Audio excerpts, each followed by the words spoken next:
Hi, it's Nash from Alpha5. Please smash that like, hit the subscribe.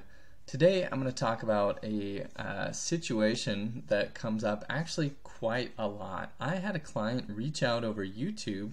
Contact information is in the comments area, but what they reached out to ask me was, hey, can you take a look at this other policy, this other agent, that I was referred to from a close friend gave to me, and I just want to know, like, is it designed for max cash value and in my best interest, looking for trying to, minimize base premium, maximize PUAs, and allow for me to build my own banking structure. So what we have here is what the other agent had shared, and we looked at them side by side. So I put this into Excel, but let's start with the policies. What I did was essentially recreate based on some information that the client had provided me. I said, okay, let me design this policy myself, just as the other agent has showed, so I can really make sure we're comparing side by side, apples to apples. So this is a 10-pay product with Guardian, and the annual base premium was set to $50,462 or thereabouts. This buys a whole life death benefit about $650,000. And then there's a target additional term insurance benefit that was added on there as well. So it's an all base premium design. What this does is in year one, with $50,000 out of pocket by the client, the net cash value is $19,509. That doesn't seem too bad, but we can do much better. And the only reason there is a cash value here, because the base premium, because of the fact this is all base premium, is because the 10-pay product actually has a decent amount of money coming back to cash value in year one, where a lot of products did not. So the 10-pay product you can actually fund for 10 years, and then this thing is considered paid up. So the cash value does catch up and start to grow here. The break-even point is about year 10 here, maybe year 11, and so we can do much better than that. And so I said, here, look, here's how I would design the 10-pay product for you. The 10-pay doesn't allow us to go down to 10% of base premium with Guardian, that is. It only allows us to go to about 20% base premium. So of course I showed him other products that were allowed to go even further down than that, but at this $52,000 out of pocket, we were able to get the base premium down to $9,613.30, buying a whole life death benefit of only $122,000. So you notice the comparison here, $650 versus $122. So whole life death benefit is very expensive, and we mix it with the paid up additions rider to raise the death benefit and maximize the cash value, most importantly.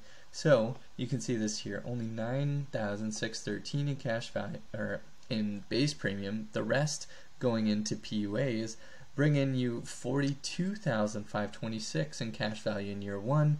So much higher. What were we dealing with over here? $19,000.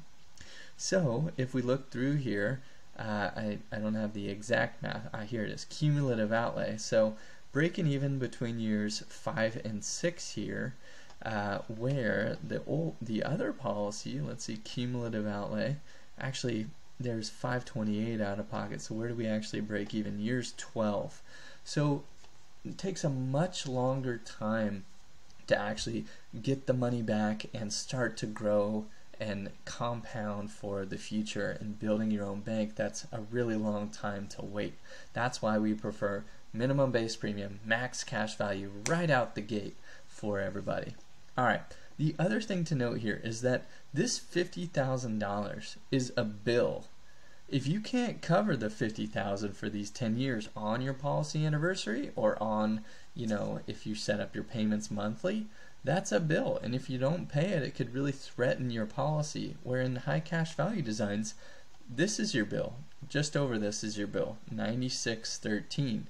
And the rest is flexible. You can pay at your leisure, and Guardian allows for payments throughout the year. So it's really flexible in that regard, and much lower stress level on you as a policyholder while trying to build a significant bank. So let's look at them side by side. That's that minimum payment we were just talking about. That is a big pill to swallow. The minimum payment over here, I added that base premium and then the minimum amount of scheduled PUAs to keep all the riders intact so you can keep contributing.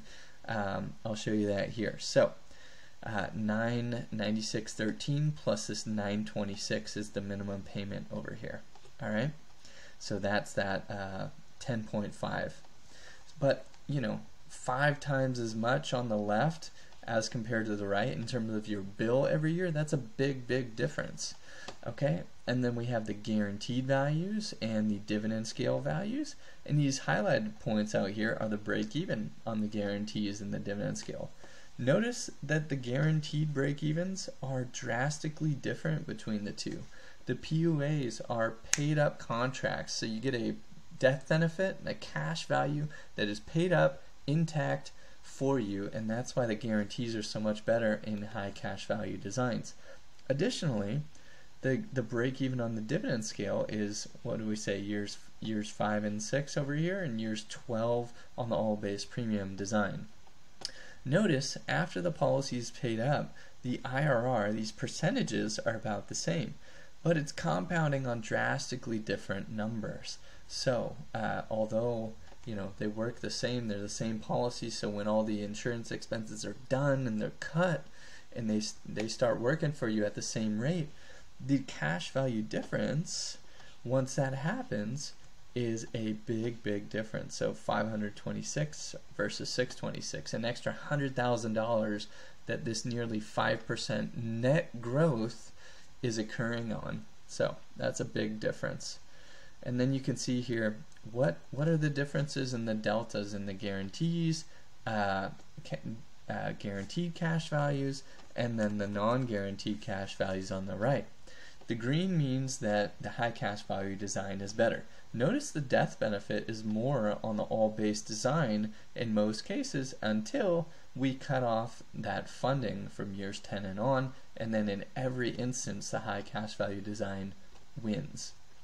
Lastly, I just want to note something to keep in mind about agent commissions, and not that every agent even understands how to create a high cash value design policy, but it's good to be aware of, right, in terms of understanding incentives. On an all-base design, in this instance, the first year commission may be about $8,000.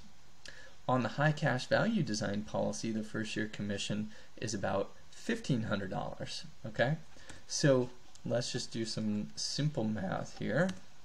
It's about 500% more commission with an all-base design as compared to a high cash value design. So not saying this is why they're showing you these policies. Again, infinite banking and high cash value whole life is not a mainstream, well-known thing that every agent knows how to do. It actually takes some specific training and guidance and practice to become a high cash value whole life producer. But it is also important to understand motivation and how people are compensated.